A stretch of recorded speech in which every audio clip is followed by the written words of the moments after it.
আজকে আমরা যে সমাধানগুলো করব তার মধ্যে একটা হচ্ছে কোনো শ্রেণী উচ্চসীমা 65 এবং মধ্যমান 62.5 হলে ওই শ্রেণীর নিম্ন সীমা নির্ণয় করো। তো এটার সমাধানটা হচ্ছে দেওয়া আছে শ্রেণীর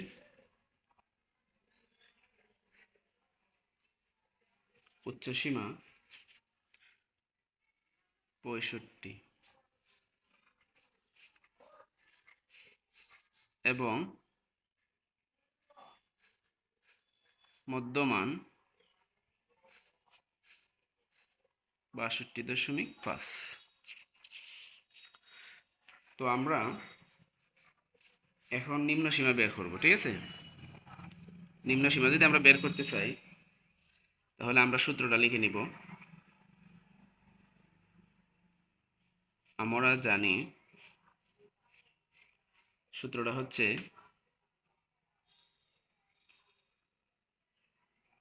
মধ্যমান সমান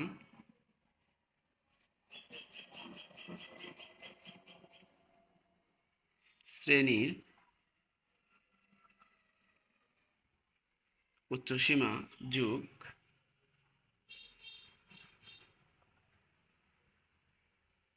নিম্ন সীমা বাই 2। তো আমাদের মধ্যমান দেওয়া ছিল 62.5 সমান সমান উচ্চসীমা ছিল 65। আমাদের উচ্চসীমা ছিল 65 প্লাস নিম্ন সীমা নেই, আমরা নিম্ন সীমাই বের করব। তো আমি লিখে নিচ্ছি নিম্ন সীমা বাই 2। এখন আমরা 62.5-এর নিচে 1 আছে, ঠিক আছে? আমরা আর গুণ করে নিব। 65 প্লাস নিম্ন সীমা যদি আমরা আর 1-এর সাথে গুণ করি তাহলে 65 প্লাস নিম্ন সীমাই আসবে।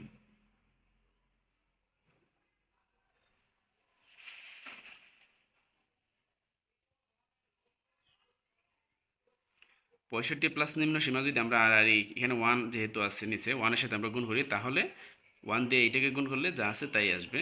এখন আবার আর গুণ করবো আমরা 2 এবং 62.5। যদি আমরা 2 এবং 62.5-এ আমরা গুণ করি তাহলে আমরা পাইতেছি 125, 125। যেহেতু আমরা নিম্ন সীমা বের করব তাহলে আমরা নিম্ন সীমাটা এই দিকে রাখলাম।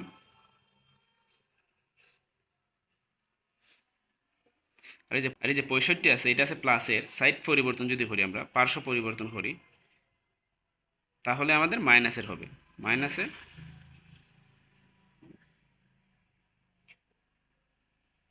পার্শ্ব পরিবর্তন হলে 65 আছে প্লাসে হবে মাইনাসে। তাহলে আমরা পাইতেছি নিম্ন সীমা সমান 125 থেকে 65 আমরা বিয়োগ দিয়ে দিব। তাহলে 125 থেকে 65 গেলে আমাদের থাকতেছে 60। 125 থেকে যদি আমরা 65 বিয়োগ করে দেই তাহলে আমরা পাচ্ছি 60। তাহলে অতএব নিম্ন সীমা সমান 60। তো এখন আমরা পরিসর নির্ণয় করব, ঠিক আছে? এখানে আমাদের দেওয়া আছে উপাত্তের সর্বোচ্চ মান হচ্ছে আমাদের 150 এবং সর্বনিম্ন মান হচ্ছে 76 হলে পরিসর কত? পরিসরের সূত্রটা লিখে নিব। আমরা জানি সর্বোচ্চ মান বিয়োগ সর্বনিম্ন মান যোগ 1, এটা হচ্ছে পরিসরের সূত্র। সবাই মুখস্থ করে নিবা। সর্বোচ্চ মানটা হচ্ছে আমাদের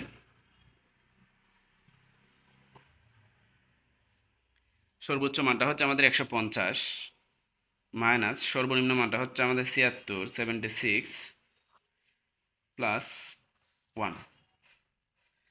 তো আমরা 150 থেকে 76 বিয়োগ দিব, ঠিক আছে? 150 থেকে 76 যদি আমরা বিয়োগ করি, 150 থেকে যদি আমরা 76 বিয়োগ করি তাইলে আমরা পাইতেছি 74 প্লাস 1। 74 আর 1 যদি আমরা যোগ করি তাহলে আমরা পাইতেছি 75। এইটি আমাদের পরিসর। আশা করি সবাই বুঝতে পারছো। তো এখন আমরা মধ্যক নির্ণয় করব। কি নির্ণয় করব? মধ্যক। বিজোড় সংখ্যার মধ্যক নির্ণয় করব। এই যে এখানে আমাদের মানগুলো দেওয়া আছে, এই মানগুলো দেওয়া আছে, এই উপাত্তগুলো থেকে আমরা মধ্যক নির্ণয় করব। মধ্যক নির্ণয় করতে গেলে আমাদের প্রথমেই কী করতে হবে, প্রদত্ত উপাত্তগুলোকে ঊর্ধ্বক্রম অনুসারে সাজাইতে হবে। আমরা ঊর্ধ্বক্রম অনুসারে সাজাইলাম সবচেয়ে ছোটো সংখ্যা, তারপরে এইভাবে আমরা ছোটো থেকে বড় ক্রম অনুসারে এখান থেকে এই যে এখান থেকে এনে আমরা সাজাইলাম ছোটো থেকে বড়। তারপরে এখানে আমরা দেখতেছি কয়টা সংখ্যা, এখানে 1 2 3 4 5 6 7 8 9টা সংখ্যা। মোট উপাত্ত সংখ্যা n সমান 9। এটা হচ্ছে বিজোড়। যদি বিজোড় হয় তাহলে আমাদের মধ্যকের সূত্র হবে, যদি বিজোড় হয় তাহলে আমাদের মধ্যকের সূত্র হবে n+1/2 তম পদের মান। যদি এটা এমসিকিউতে পরীক্ষায় আসে তাহলে এইভাবে সাজানোর পরে বিজোড় যদি হয় তাইলে মধ্যখানের যে মানটা আছে এটি কিন্তু মধ্যক। দেখো তোমরা 1 2 3 4 5 6 7 8 9, মধ্যখানে আছে আমাদের 24। 1 2 3 4 5, 1 2 3 4 5, তাহলে আমাদের মধ্যক হবে 24। এটা আমরা অঙ্ক করা ছাড়াই কিন্তু পারলাম। যদি এমসিকিউতে আসে তাহলে আমরা এইভাবে উত্তর করে নিব, হ্যাঁ। আর যদি সংক্ষিপ্ততে আসে তাহলে আমরা এইভাবে করব। এন এন মানে হচ্ছে আমাদের 9 প্লাস 1/2 তম পদের মান। তো 9 আর 1 যদি আমরা যোগ করি তাহলে পাইতেছি 10, নিচে আছে 2 তম পদের মান। তো এখন আমরা 2 দিয়ে 10কে ভাগ করব, 10-এর মাঝে ভাগ করলে আমরা পাইতেছি 5, তাহলে 5তম পদের মান। তাহলে এখানে 5তম পদ কোনটা দেখো, এই যে 1 2 3 4 5, 24 24, এই তাহলে আমাদের মধ্যক হবে 24। তাহলে আমরা লিখব অতএব 5তম পদের মান 24।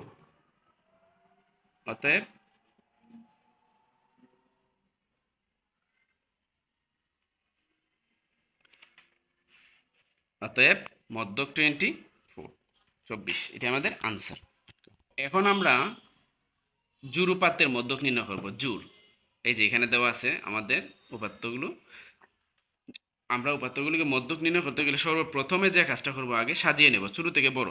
উপাত্তসমূহকে মানের ঊর্ধ্বক্রম অনুসারে সাজিয়ে পাই। এই যে আমরা সাজালাম ছোটো থেকে বড়, 18 21 22 24 26 27 30 33 43 45 সাজিয়ে নিলাম। তারপরে এখানে আমরা গুণে দেখব কয়টা আছে, 10টা আছে। তাহলে আমরা লিখতে পারি মোট উপাত্ত সংখ্যা n সমান 10। এটা হচ্ছে জোড় সংখ্যা। কি সংখ্যা? জোড় সংখ্যা। যদি জোড় সংখ্যা হয় তাহলে মধ্যকের সূত্র হচ্ছে n/2 তম পদ প্লাস n/2 + 1 তম পদ বাই 2। এই সূত্রটা তোমরা মুখস্থ করে নিবা। আর যদি এমসিকিউতে আসে তাহলে যদি জোড় সংখ্যা হয় তাহলে মধ্যখানের দুইটা সংখ্যা যোগ করে আমরা 2 দিয়ে ভাগ করে দিব। এই যে দেখি আমরা 1 2 3 4 5, 5তম পদ 26 আর 6তম পদ হচ্ছে আমাদের 27, এই দুইটা আমাদের মধ্যখানে আছে। এমসিকিউতে আসলে আমরা এই দুইটা যোগ করে 2 দিয়ে ভাগ করে আমরা মান পেয়ে যাব, ঠিক আছে। তাহলে আমরা 26 আর 27 যদি আমরা যোগ করি তাহলে আমরা পাইতেছি 53। 53কে 2 দিয়ে ভাগ করলে 26.5।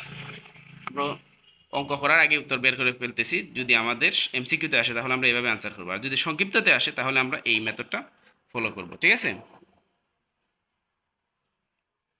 তো n মানে হচ্ছে আমাদের 10/2 তম পদ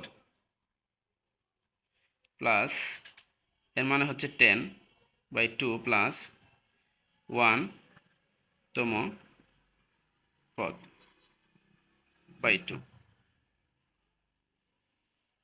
2 দিয়ে আমরা 10কে ভাগ করব, তাহলে আমরা পাইতেছি 5তম পদ প্লাস 2 দিয়ে আমরা 10কে যদি ভাগ করি তাইলে পাইতেছি 5 আর একে যদি আমরা যোগ করি তাহলে পাইতেছি 6তম পদ বাই 2। এখন আমরা 5তম 6তম পদ, 5তম যোগ 6তম পদ কত? 5তম পদ হচ্ছে আমাদের 1 2 3 4 5, 26 যোগ 6তম পদ হচ্ছে আমাদের 1 2 3 4 5 6 27, 27। নিচে আছে আমাদের 2।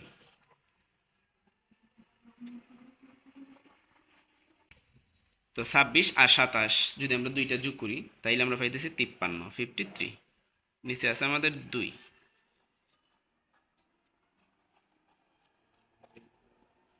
আমরা যদি 53কে 2 দিয়ে ভাগ করি তাহলে পাইতেছি 26.5।